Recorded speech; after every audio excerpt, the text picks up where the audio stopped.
오늘 이 말씀은 주의 말씀이 힘이 있어 하는 제목입니다. 기도하고 시작하겠습니다. 하나님 아버지 감사합니다. 주일마다 주님께서 생명의 말씀을 예비하여 주심을 감사합니다.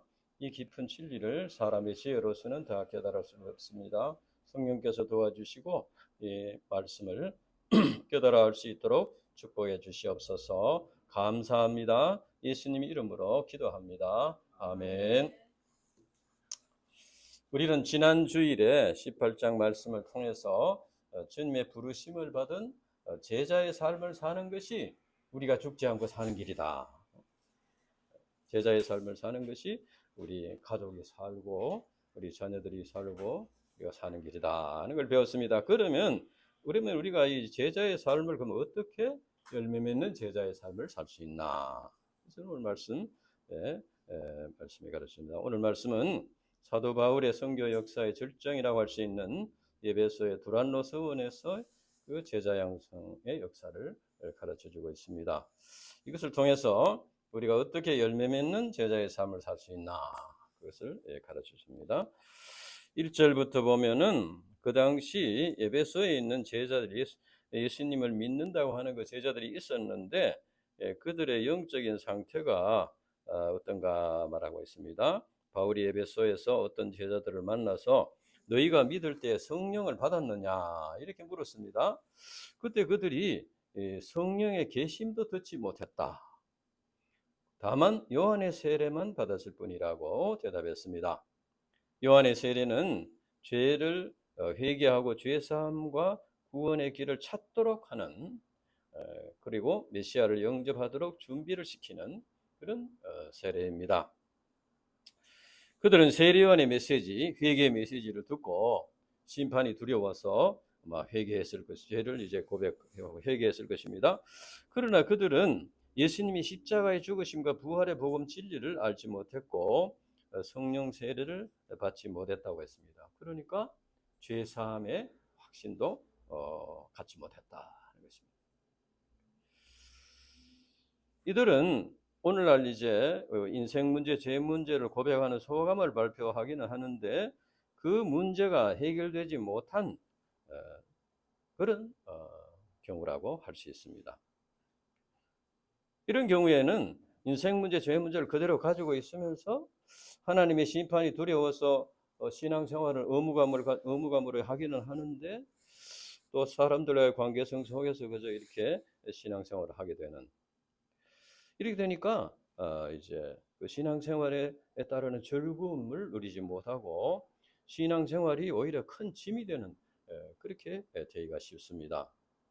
우리가 우리 내면에 있는 문제를 해결받지 못한 상태에서 신앙생활을 하게 되면은 참 그 무거운 자기의 죄의 짐도 지고 또 신앙생활의 그 짐도 지고 이렇게 하게 된다는 것입니다.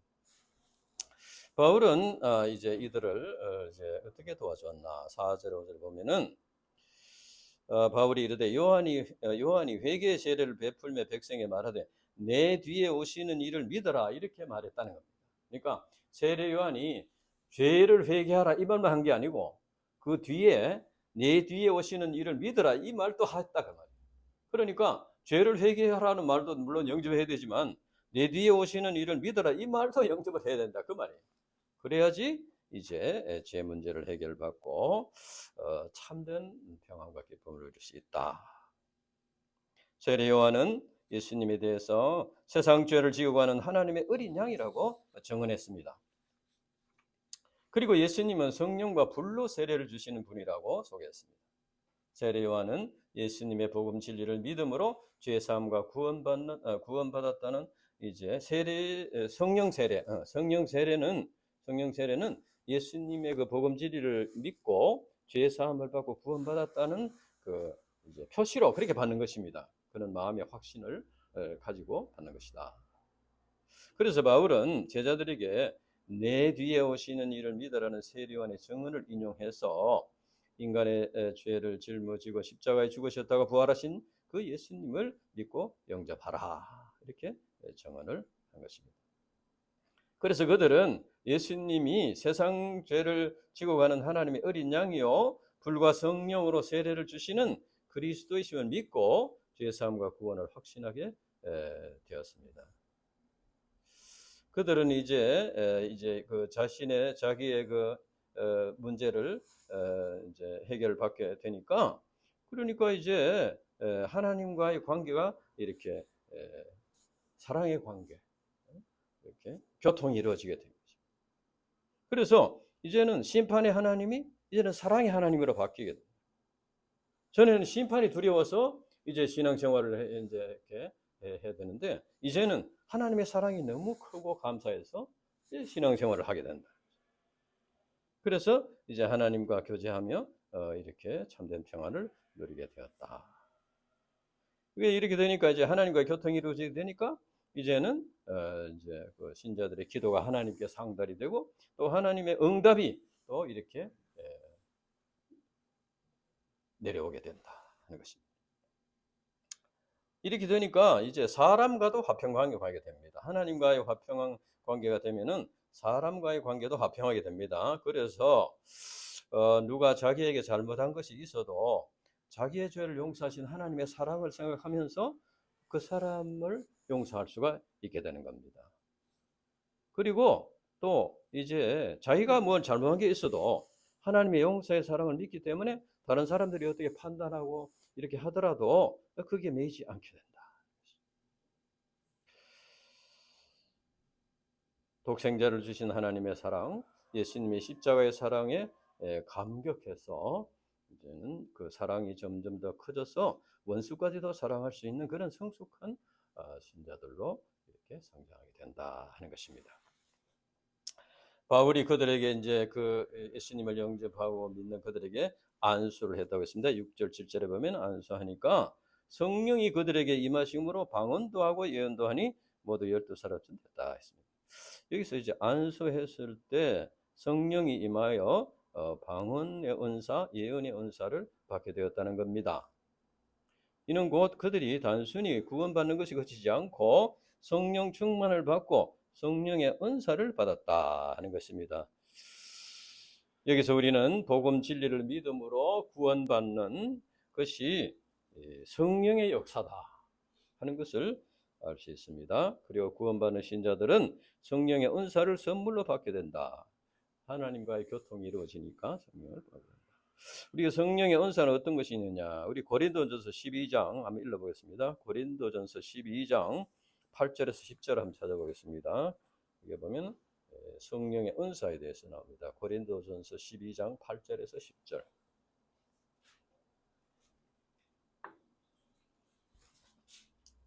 고린도전서 12장 8절에서 10절. 성령의 은사에 대해서 같이 읽어보겠습니다. 8절부터 시작. 어떤 사람에게 성령으로 말미암아 지혜의 말씀을, 어떤 사람에게는 같은 성령으로 지혜의 말씀을, 다른 사람에게는 같은 성령으로 믿음을, 어떤 사람에게는 한 성령으로 병 고치는 은사를, 어떤 사람에게는 능력 행함을, 어떤 사람에게는 예언함을, 어떤 사람에게는 영들을 분별함을, 다른 사람에게는 각종 방언 말함을, 어떤 사람에게는 방언을 통역함을 주시나니.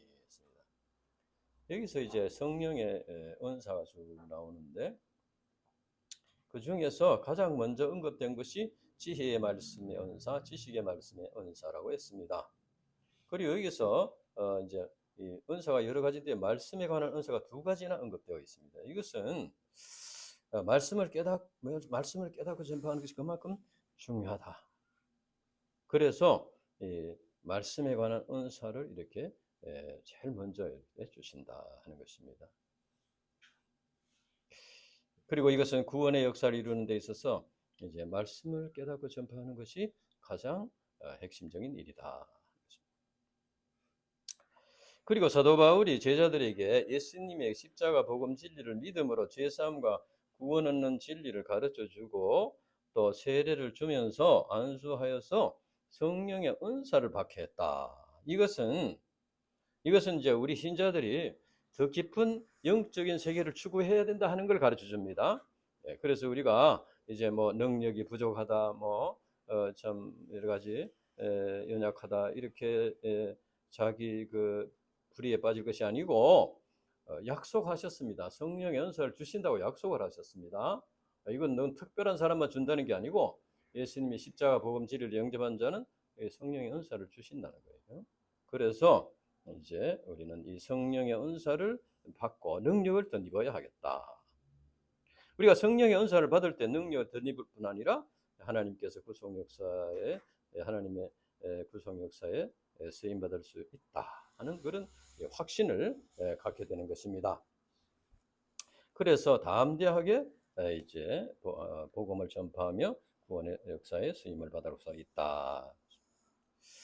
바울은 에베소에서 소수의 사람들에게 복음 진리를 이제 전해서 그들이 복음 진리를 영접하는 것을 보고 아마 이제 힘을 얻었던 것 같습니다. 힘을 얻고 8절에서 이제 9절 전반부에 보면은 회당에 들어가서 석 달 동안 담대히 하나님의 말씀에 관하여 강론했다고 권면했다고 했습니다. 그리고 근데 9절 전반부에 보면은 어떤 사람들은 마음이 굳어 순종하지 않고 무리 앞에서 이 도를 비방했다고 했습니다. 여기 보면은 이제 하나님의 나라에 관하여 했습니다. 바울이 회당에 들어가서 석 달 동안 담대히 하나님의 나라에 관하여 강론했다. 이것은 이제 우리가 예수님을 믿고 구원받게 되면은 하나님 나라를 볼 수 있고 하나님 나라에 들어갈 수 있다. 예수님께서 니고데모에게도 이런 말씀을 하셨습니다. 그러니까 이건 뭘 가르쳐 줍니까? 예수님의 십자가의 복음 진리를 영접하고 믿고 구원의 확신을 가진 자들은 하나님 나라를 볼 수 있어야 되고 들어간다는 믿음을 가져야 된다. 하나님 나라의 소망을 가져야 된다는 겁니다. 예수님을 믿고 구원받았다고 하는데 소망을 계속 이 땅에 두고 이 땅의 것을 이래 하는 것은 옳지 않다는 거예요.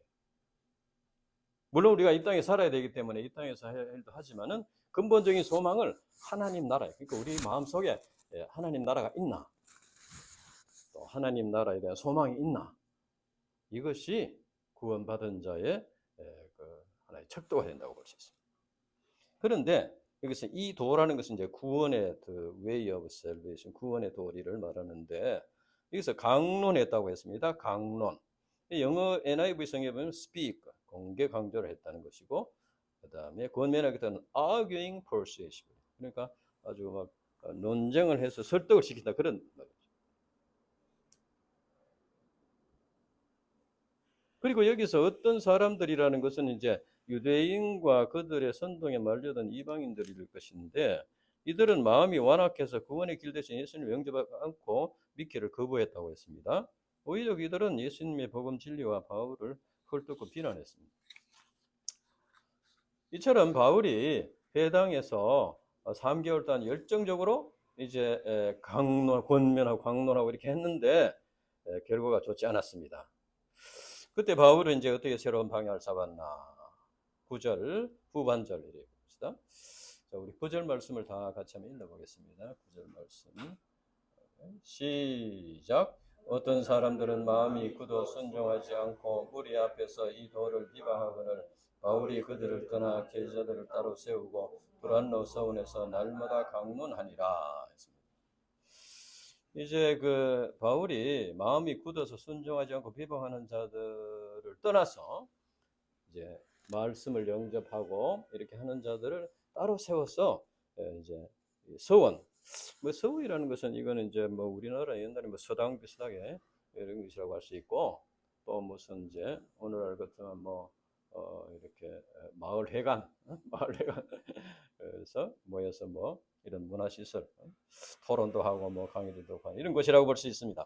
근데 두란노 서원은 에베소 시민들에게 굉장히 친근한 장소였습니다. 그래서 바울은 이 순수한 제자들을 따로 세워서 두란노 서원에 가서 날마다 강론했다. 그런데 두 번째 강론이라는 영어에 보면은 had discussion이라고 했습니다. had discussion. 이것은 이제 대화 형식으로 이렇게 진리를 일방적인 공개 강의가 아니고 토론 형식으로 공부를 했다. 인격적인 가르침을 줬다는 겁니다. 그런데 이제 이런 방법으로 하려면 한꺼번에 많이 할 수는 없습니다. 공개 강좌는 많이 모아놓고 이제 하면 되는데 디스커션은 이제 어느 정도 조금만 해야 되지. 그래서 바울은 많은 사람을 얻으려 하기보다 소수의 사람을 제자로 세우고자 방향을 잡았습니다. 이것은 예수님의 제자 방법이기도 합니다. 어떤 사람은 마음이 굳어 순종하지 않고 무리 앞에 이도를 비방하거나 이처럼 복음이 전파 이제 우리가 하면은 다 이렇게 받아들인 게 아니고 마음이 굳어서 순종하지 않고 비방하는 자들을 만날 때가 있습니다. 그러면 힘이 빠져가지고 그만 이렇게 참 포기하거나 이렇게 하기 쉽습니다. 저도 우리 대구 UBF 역사 이제 회복 역사 이렇게 하다가 너무 오랫동안 이제 변화도 없고 성장하고 그래서 불신에 빠져서 그만 이제 그만두려고 한 적이 있었습니다. 그러나 바울은 그만두지 않고 마음이 굳어 순종하지 않고 대적하는 자들이 있었지만 불신에 빠지지 않고 포기하지 않고 제자를 따로 세워서 도란노스문에서 날마다 진리를 복음진리를 강론했다. 이와 같이 우리가 인내함으로 사명을 감당하면 성령께서 지혜를 주시고 힘을 주셔서 또 새로운 방향을 이렇게 주시고 이끌어 주신다. 그래서 열매 맺는 삶을 살도록 도와주신다는 것입니다. 그러면 바울이 도란노스원에서 2해 동안 강론하는 결과가 어떠냐? 10절 보면은 2해 동안 이같이 하니 아시아에 사는 자는 유대인이나 헬라인이나 다 주의 말씀을 듣더라 했습니다. 그 당시 에베소는 교통과 상업의 중심지였으므로 소아시아 전역에 많은 사람들이 모여들었습니다. 그러니까 에베소는 이제 그 소아시아 지역의 수도라고 할 만큼 중심지였습니다. 그들이 도란노서원에서 바울이 가르치는 복음 진리를 듣게 되었습니다. 바울이 쓴 서신서에 보면은 그때 에베소뿐 아니라 소아시아에 복음 진리가 전파되어서 골로새 교회가 개척됐고 라오디기아, 히엘라볼리 교회들이 이제 개척이 되고 스무나, 버가모, 두아디라, 사데, 빌라델베 등 교회 아시아 7교회가 세워졌다. 계시록에 우리가 봤습니다. 그때 하나님께서 바울을 도와주셨는데 11절과 12절에 보면은 바울의 손으로 놀라운 능력을 행하게 하셨습니다. 그래서 막 심지어 바울의 몸에서 손수건이나 치마를 가져다 병든 사람에게 얹으면 병이 떠나는 악귀도 나가는 이런 놀라운 역사가 일어났습니다. 이것은 이제 하나님께서 이 바울의 권위를 세워주시는 영적인 권위를 세워주시는 것이 그래서 바울이 하는 말을 그 진리가 하나님의 말씀이다. 이것을 믿도록 이렇게 신뢰감을 갖고 영접하도록 이렇게 도와주셨다는 것입니다. 이와 같이 하나님께서 바울에게 능력을 주셔서 그가 전파하는 말씀이 이제 무리들의 마음속에 능력으로 역사하도록 도와주셨다는 것입니다. 그렇게 하니까 13절에 16절부터 보면은 해프닝이 일어났는데 그 당시 마술하는 사람들이 사람들의 이제 눈을 속여서 이익을 마술이라는 것은 사람이 눈을 속이는 것인데 그래서 이제 예수님의 이름을 빙자해서 마술의 권위를 높이고자 이렇게 하는 사람들이 또 생겼습니다. 이것은 이제 이들이 신앙을 그러니까 현실의 유익을 위해서 이용하는 것이죠. 신앙을 이용하는. 그러나 악귀도 이제 영적인 존재이기 때문에 예수님을 알고 바울도 아는데 예수님의 이름을 빙자해서 이렇게 하니까 이들이 말했습니다. 이 악귀가 말했습니다. 내가 예수도 알고 바울도 알거니와 너희는 누구냐? 그래가지고 막 악귀 들린 사람이 막 달려들어가지고 악귀는 힘이 세지 않습니까? 그러니까 막 이렇게 하니까 옷을 벗고는 그냥 도망가 버렸습니다. 여기서 우리는 이제 신앙에 대해서 두 가지 진리를 배울 수 있습니다. 첫째는 지식이 곧 신앙은 아니다 하는 것입니다. 악귀 들린 사람은 지식은 있었습니다. 예수도 알고 바울도 알았습니다. 다시 말하면 예수가 하나님의 아들이고 바울은 하나님의 종이다 알았다는 겁니다. 그러나 믿지는 않았습니다. 물론 이제 우리가 신앙을 갖기 위해서 지식을 가져야 되지만은 지식 그 자체는 신앙은 아니다. 그래서 우리가 성경 공부를 많이 하는데 나는 그런 걸 많이 느낍니다. 많이 하는데 성경 공부를 했는 그것이 신앙인 줄 알고 이렇게 하다가 넘어지는 걸 많이 볼 수 있습니다. 그것은 믿기 위한 준비입니다. 그것을 실제로 믿어야 됩니다. 믿는다는 것은 생활을 속에서 나타나야 되는 것이죠. 지식만은 지식만 가지고는 신앙이 아니다. 두 번째는 흉내를 내는 것은 올바른 신앙이 아니라는 것입니다. 스게와의 일곱 아들이 예수님의 이름을 빙자해서 권세를 행하려고 하다가 도리어 그들의 허구성이 드러나서 큰 망신을 당했습니다. 그들은 이 신자의 흉내를 내려고 했습니다. 바울의 흉내를 내려고 했죠. 바울의 흉내. 그러니까 신자의 흉내를 낸다고 신자가 되는 게 아니고, 제자의 흉내를 낸다고 제자가 되는 게 아니고, 목자의 흉내를 낸다고 목자가 되는 게 아닙니다. 실제로 주님을 믿고 이제 주님의 제자가 되어야 되는 것이죠. 인격과 그 삶이 변화가 돼야 됩니다. 삶의 목적과 방향이 바뀌어야 됩니다. 그래서 참된 제자, 참된 목자가 되어야 된다. 바울이 큰 능력을 행하고 예수님의 이름을 남용하던 마술사가 해를 입는 것을 보고 이제 사람들의 마음속에 큰 변화의 역사가 일어났습니다. 17절에서 19절 우리 같이 읽어보겠습니다. 17절에서 19절 17절에서 19절 시작. 에베소에 사는 유대인과 헬라인들이 다 이 일을 알고 두려워하여 주 예수의 이름을 높이고 믿는 사람이 많이 남아서 자복하여 행한 일을 알리며 또 마술을 행하던 많은 사람이 그 책을 모아 가지고 와서 모든 사람 앞에서 불사르니 그 책값을 계산한 적 은 5만이나 되더라. 아주 중요한 말씀입니다. 네, 하나씩 시작합시다. 첫째는 주 예수의 이름을 높이고 있습니다. 주 예수의 두려워하며 그래서 주님을 두려워하는 경외심, 주님을 두려워하는 경외심을 갖게 되었다는 겁니다. 그래서 이것은 예수님이 하나님의 아들이심을 인정하고 경외심을 갖게 됩니다. 이와 같이 회개는 참된 회개는 주님을 두려워하는 경외심으로부터 시작된다 하는 것입니다. 주님 앞에서 참 두려워 떨면서 이렇게 죄를 자복하는 회개.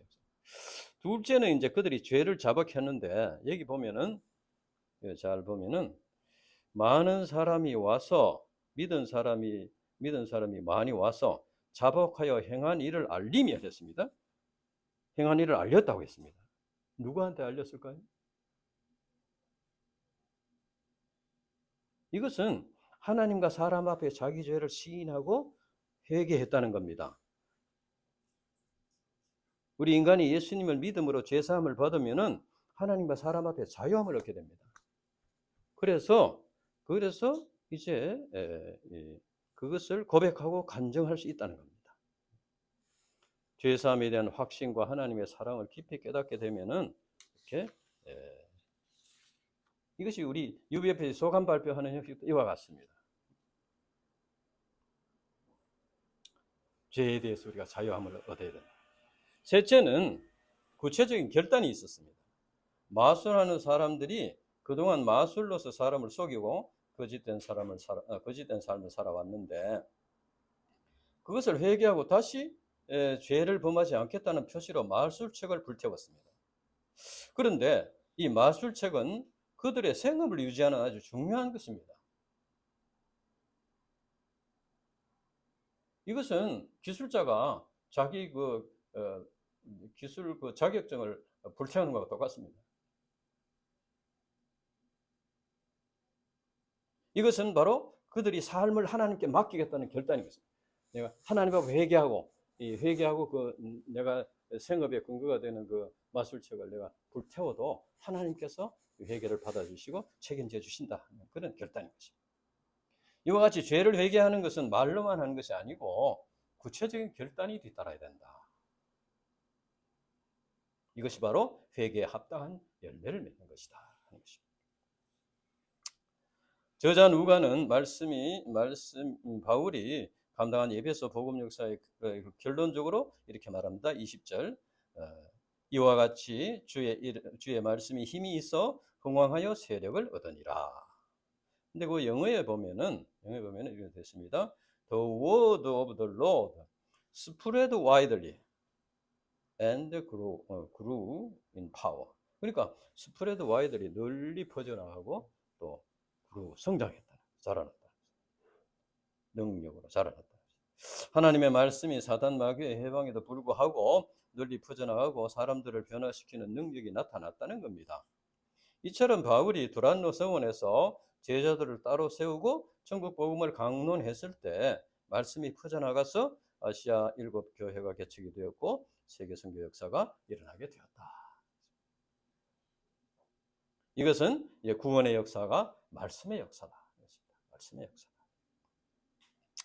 이 일 후에 바울이 이제 21절, 22절 보면은 큰 비전을 갖게 되었습니다. 보면 이 일이 다 된 후에 에베소 개척 역사가 성경적으로 성취된 후에 이제 새로운 비전을 갖게 되었습니다.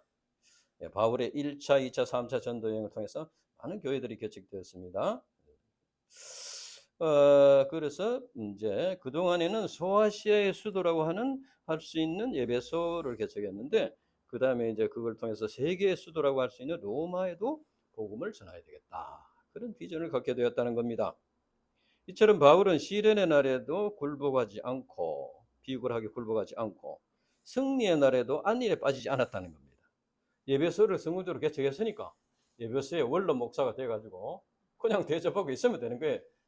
후계자 디모데한테 다 설교하는 거 다 시키고 그래서 대접받고 이랬으면 되는 거죠. 그러나 그렇게 하지 않았다는 겁니다.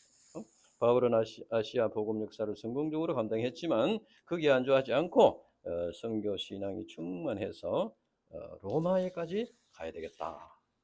근데 로마에 갈 수 있는 길이 뚜렷하게 있는 게 아니었습니다, 그 당시에.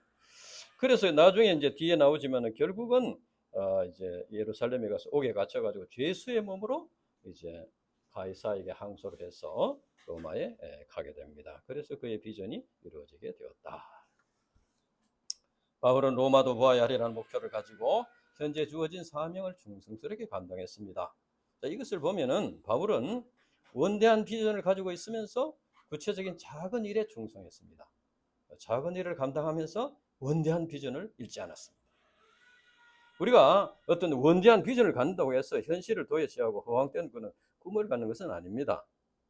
우리가 공부를 하는 것도 그렇고 개인 사업을 하는 것도 그렇고 우리가 이제 건강을 관리하는 것도 그렇고 여러 가지 문제들을 관계하는데 원대한 꿈과 비전을 갖지만 실제로 하는 일은 작은 일부터 충성스럽게 감당해야 된다는 겁니다.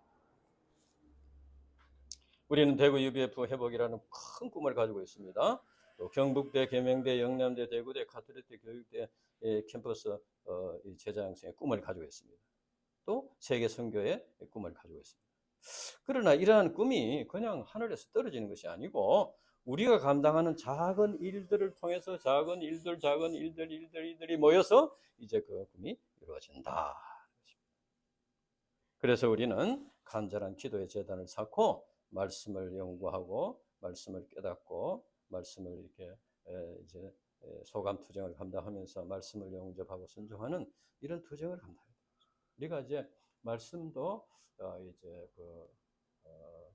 자기가 배우면서도 깨닫지만 가르치면서도 또 깨닫습니다. 그래서 우리가 이 캠퍼스 복음 전도도 지금 이제 우리 은복현 교수님도 1대1 공부를 하고 주묘전 형제 1대1 공부하는데 참 참 작은 일이지만은 이러한 작은 일을 통해서 경북대 복음 역사, 대구에 있는 이 캠퍼스 복음 역사가 이제 이루어진다는 겁니다. 그래서 우리는 큰 비전을 가지고 있으면서 작은 일을 꾸준히 해야 되고 작은 일을 꾸준히 하면서 큰 비전을 잃지 말아야 된다는 겁니다. 이 두 가지를 우리가 꼭 기억해야 되겠다. 이제 그 뒤에 말씀은 바울이 좀 어려움을 당하는 말씀인데 에베소의 데메드리오와 같은 이제 언장색, 이것은 이제 아데미 여신상을 만들어서 앞에는 이제 마술사들이 마술을 해가지고 이 사람들은 여신상을 이렇게 만들어가지고 그걸 팔아가지고 돈을 버는 사람이었습니다. 근데 바울이 와서 이제 우상을 섬기지 마라 이렇게 가르치니까 이게 영업이 되지 않게 됐죠. 이 사람들은 또 이제 회개하고 이런 여신상을 불태워야 될 건데 그것도 안 하고 바울을 쫓아내려고. 그래서 막 데모를 하고 이렇게 막 모였는데 군중 심리에 의해 가지고 모였는데 태반이나 왜 모였는지를 모르고 가지고 이렇게 했다. 이렇게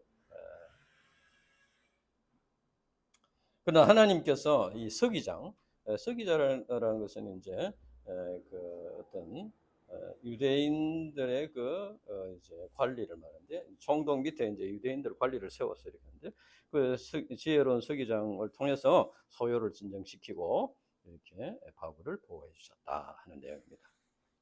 오늘 본문 말씀은 우리 신자들이 어떻게 열매 맺는 제자의 삶을 살 수 있나? 첫째는 성경 말씀의 중심인 예수 그리스도를 깨닫고 믿음으로 죄사함과 구원의 확신을 가져야 된다. 그것을 여기서 가르칩니다. 본문 말씀에서 이제 아볼로가 요한의 세례만 알고 있었기 때문에 그가 가르치는 제자들, 그의 가르침을 받은 제자들도 요한의 세례밖에 몰랐다는 겁니다. 죄를 시인하고 회개했는데 죄사함을 받지 못했다는 것입니다.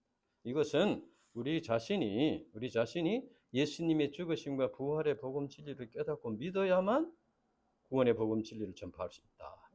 우리 자신이 믿는 만큼 가르칠 수 있는 거예요. 자기가 믿지 못하는 것은 확신 있게 가르치지 못합니다. 그래서 우리가 복음 진리를 깨닫고 죄 문제, 인생 문제를 해결받을 때 아직도 죄 문제, 인생 문제를 해결받지 못한 자들에 대해서 안타까운 마음을 갖게 되고 또 확신 있게 복음을 전파할 수 있게 된다. 우리 자신이 하나님 나라에 대한 확실한 그런 소망과 믿음이 있어야 하나님 나라를 알지 못하고 이 세상이 전부라고 생각하고 사는 사람들에 대해서 참 안타까운 마음을 가질 수 있고 복음을 전할 수 있다. 그래서 우리 자신이 이렇게 확실한 복음 신앙을 하는 것이 필요하다, 중요하다. 그 다음에 이제 두 번째는 죄를 회개했으면은 구체적으로 결단함으로써 회개에 합당한 열매를 맺고 성화를 이루어야 된다. 아까 이제 말씀드렸지만 이 마술사들은 복음 진리를 영접하고 마술책을 불태웠습니다. 그러나 이 우상을 만드는 이 사람들은 회개하지 않고 오히려 바울을 이제 쫓아내려고 죽이려고 이렇게 했습니다. 이 마술사들의 회개에 합당한 열매를 맺게 됐습니다. 그러니까 죄를 회개하는 것은 말로만 하는 것이 아니고 우리 은혜 나누는 시간에 잠깐 그저 얘기하는 그것이 아니고 또 감정적으로 느끼고 지나가는 것이 아닙니다. 회개라는 것은 실제 생활에서 이제 회개한 그것을 이제 결단한, 다시 말하면 이제 마술책을 불태우는 그런 결단. 그렇게 해서 삶의 변화를 통해서 열매를 맺는다. 여러분은 죄사함 받고 구원받는 과정에서 버리고 불태운 것이 있습니까? 뭘 불태웠습니까? 예수님께서 말씀하신 누구든지 나를 따라오려거든 자기를 부인하고 자기 십자가를 지고 나를 따를 것이니라. 우리가 구원받고 변화받아서 열매 맺는 제자의 삶을 살려면은 자기를 부인하고 자기 십자가를 지고 주님을 따르는 삶을 살아야 됩니다. 이것은 곧 자기가 지금까지 가지고 있던 것을 불태우고 자기를 부인하고 주님의 것을 영접하는 그런 결단이 있어야 한다는 것입니다. 이기심을 불태우고 욕심을 불태우고 교만을 불태우고 정욕을 불태우고 거짓을 불태우고 이게 불태워야 돼요. 그리고 주님의 것을 영접해서 이제 주님을 따라가야 한다는 것입니다. 사람과의 비교, 열등감, 비교의식 이게 불태워야 돼요. 제자의 삶, 캠퍼스 목자의 삶을 사는데 필요하다면은 자기의 안락한 삶도 불태워야 됩니다. 주님의 제자의 삶을 살기 위해서 불편한 삶을 살 수도 있어야 된다. 물질적인 손해를 볼 수도 있어요. 그래서 이제 주님을 따라가는 삶을 사는데 어려움, 좀 불편하고 손해를 보고 희생을 해야 될 문제가 있더라도 그것을 감수할 수 있는 그것이 회개입니다. 회개라는 것은. 그러니까 마술책도 가지고 성경책도 가지고 이래 가지고 이제 살아가면은 어떨 때 뭐 급할 때는 마술책 좀 쓰고 또 뭐 이렇게 또 뭐 이렇게 하나님이 뭐 좀 화를 내실 것 같으면 성경책도 펴놓고 이래 해가지고는 이게 이렇게 안 된다는 거예요. 그래서 이제 회개에 합당한 열매를 맺어야 된다. 셋째는 성령 충만을 받고 성령의 은사를 사모해야 된다. 구원의 역사는 사람의 힘으로 할 수 있는 것이 아닙니다. 말씀을 깨닫고 회개하고 또 죄사함 받고 부르심을 영접하고 결단하는 것은 사람의 의지로 할 수 있는 것이 아니고 성령의 역사를 통해서 이루어지는 것이다. 그래서 우리는 죄를 회개함으로써 하나님과 바른 관계성을 맺고 간절히 기도함으로 성령 충만함을 받고 성령의 은사를 받아야 한다. 성령의 은사는 주님의 부르심과 사명을 영접하고 순종하고 하는 제자들에게 선물로 주신다고 했습니다. 그래서 이제 영적인 소원을 가지고 하나님의 뜻과 소망을 이루고자 하는 자들에게 그것을 감당할 수 있는 은사를 주신다. 그래서 부족하고 연약한 우리들이 이제 열매 맺는 제자의 삶을 살 수가 있다는 겁니다. 이와 같이 주의 말씀이 힘이 있어 홍황하여 세력을 얻으니라. 오늘날에도 구원의 역사는 말씀의 역사이고 말씀의 중심은 예수 그리스도입니다. 그래서 우리 인간이 성경 공부를 통해서 예수님이 십자가의 복음 진리, 죽으심과 부활의 복음 진리를 믿고 영접하면 죄 문제, 인생 문제 해답을 얻고 그 인격과 삶이 변화되어서 새 피조물이 된다는 것입니다. 그래서 우리는 성령의 인도함을 받아서 말씀을 깨닫고 자기에게 주시는 말씀으로 영접하고 그것을 믿어야 된다. 그리고 죄를 회개하고 순종하는 삶을 이렇게 결단할 때 이제 변화를 체험하게 되고 또 그것을 감당할 수 있는 성령의 은사를 주셔서 우리가 열매 맺는 삶을 살 수가 있다. 기도하고 마치겠습니다. 하나님 아버지 감사합니다. 오늘도 귀한 말씀 우리에게 주셨습니다. 우리가 이제 주님의 뜻을 영접하고 주님의 제자의 삶을 살고자 할 때 주님이 우리와 함께 하셔서 참 감당할 수 있는 힘을 주시고 능력을 주심을 믿습니다. 무엇보다도 이제 우리가 주님을 따르는 제자의 삶을 살고자 결단하는 과정에서 과거에 자기 가지고 있던 것을 불태우는 그리고 주님의 것을 영접하고 순종하는 믿음의 종사들이 될 수 있도록 축복해 주시옵소서. 우리가 또 큰 비전을 가지고 살지만 작은 현재 내가 해야 될 작은 일에 충성스럽게 감당해야 되고 또 우리가 자꾸 보잘것없는 일을 하면서도 큰 비전을 가지고 감당해야 되는 것을 가르치셔서 감사합니다. 이 귀한 진리를 우리가 깊이 마음에 새기고 승리의 삶을 살 수 있도록 축복해 주시옵소서. 감사합니다. 예수님 이름으로 기도합니다. 아멘.